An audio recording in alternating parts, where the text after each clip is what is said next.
To live a creative life, we must lose our fear of being wrong. In fact, to be creative in any endeavor, we have to get over that fear of being wrong, right? And what did we learn in school? How many right answers were there to every problem? One. And if you didn't get that one answer, were you good or bad? So we came up through this school system that said there's actually only one right answer, and so when they're very young, the teacher says, who knows the answer to this question? Many hands go up. Grade 2, fewer hands. Grade 3, fewer hands. Because we learn that if you get it wrong, that's bad. And then we put people through that entire system from K to 12 and then university, and now they're in the workplace and it's, okay, let's now be creative.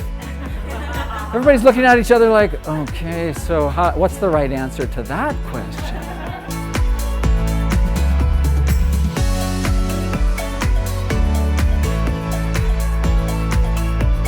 So every problem contains emotions, whether you want it to or not. You feel a certain way about the problem. You feel a certain way while you're solving the problem. You're in a particular mood state when you're solving the problem.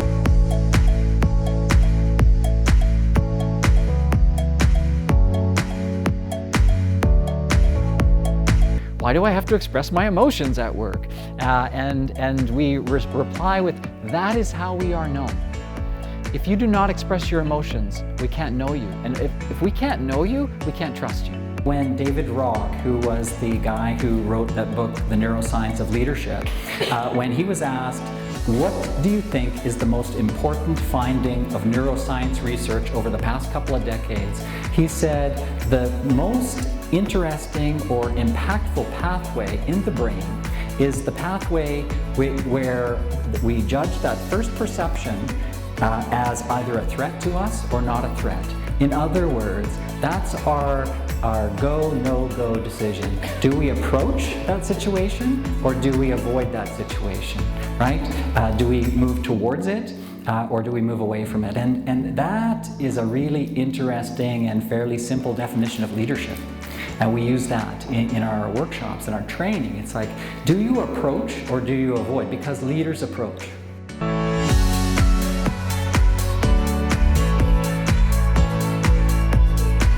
It requires courage because you are opening yourself up to attack. That's the literal definition of vulnerability. You're opening yourself up for attack. Who wants to do that, right? No thanks, I'm gonna stay protected, right? I'm just gonna keep covered up.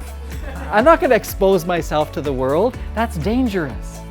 And we have to challenge these notions and these beliefs and these ways of understanding what it means to be in the world.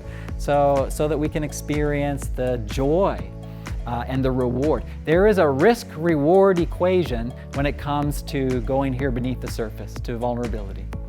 The greater the risk you take, the greater the reward you will experience in connection, in relationship. And people are afraid to do that. It's like, oh, I don't know if I want to tell this person this thing, or this idea, or this thought, or this emotion. I don't know if I want to actually share that with them. Well, what if they don't want to work with me anymore? What if they don't like me anymore? What if they want a divorce? What if I share this thing that's true for me? Because your emotions are your truth.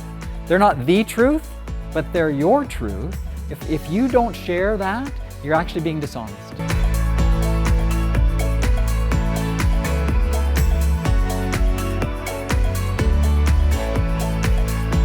My name is David Corey, and I'm the founder of the Emotional Intelligence Training Company.